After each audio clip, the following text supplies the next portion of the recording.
BP तो अलग बात है।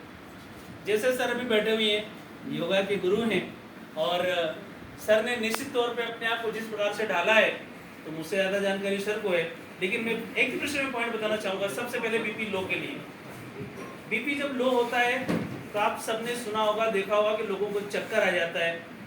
चक्कर तो दोनों स्टेप में आता है, बीपी हाई होता है या लो होता है, दोनों में चक्कर आता है। लेकिन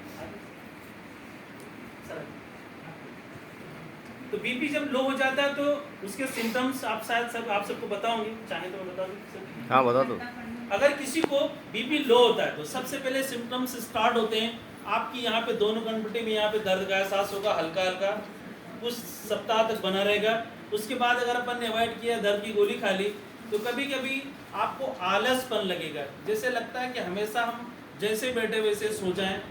और उससे भी ज़्यादा जब बीपी लो होता जाता है तो कभी कभी आपको ऐसा लगता है कि चेस्ट एंड बैक पे सुई सर के चुभना, साथ में हल्का सा चक्कर आना। जैसे भी मैं बात कर रहा हूँ, बात करते करते ऐसा लगा कि मैं कहीं गिर ना जाऊँ, या कभी कभी अचानक बैठे बैठे चक्कर आ जाना।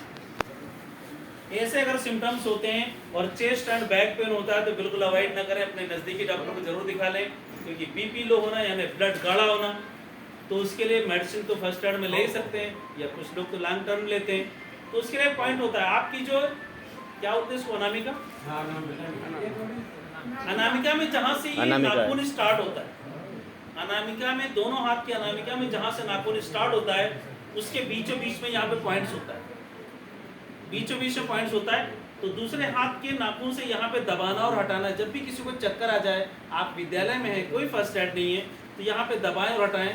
मान लीजिए इसको दबाने पे दर्द का एहसास होगा, निश्चित तौर पे दर्द का एहसास होगा, तो आप इस प्रकार से इसे रगड़ सकते हैं। सर ऐसे तेजी से पकड़ के इसको यूं रगड़ देंगे तो जिनको चक्कर आ गया है तो बीपी तो कंट्रोल होगा ही होगा, साथ में उनको आप ये रब कर सकते हैं। तो दोनों क्रिया अगर आप कर देंगे तो व्यक्ति फटाफट होश में आ जाएगा। दोनों हाथ में, दोनों हाथों में सेम कंडीशन, दोनों हाथ की उंगलियों में। उसके अपोजिट बीपी हाई होता है।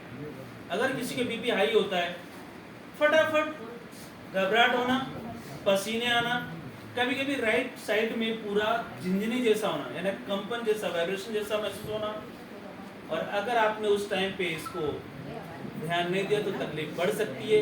एक तरफ राइट साइड में यहाँ पे कन्वर्टिबल नस में दर्द का एहसास होना। तो अगर किसी को ऐसे सिम्टम्स होते तो डॉक्टर को जरूर बताएं। अब उसके लिए अगर आप कहीं पे हैं और आपके पास कोई विकल्प नहीं है तो एक्यूप्रेशर में कैसे करेंगे। हर किसी के हाथ में कलाई के नीचे एक ये रेखा है, मणिबंध, क्या बोलते हैं, मणिबंध, मणिबंध। सर यहाँ पे है ना, ये जो दिख रही रेखा, दूसरे हाथ की 4 उंगलियों से ऐसे नापना है, दूसरे हाथ की 4 उंगलियों से ऐसे नापना है। जहां पे आखिरी उंगली आपकी जा रही है वहां पे बीचों बीच में यहाँ पे प्रेस करना। करके देखिए सर, कुछ हो रहा है क्या इनमें 5 उंगलियों में? 4 अंगुल से नापना है और यहाँ पे तेजी से दबाना है। कुछ हो रहा है क्या इनमें? स्पंदन टाइप में कंपन जैसा होता है।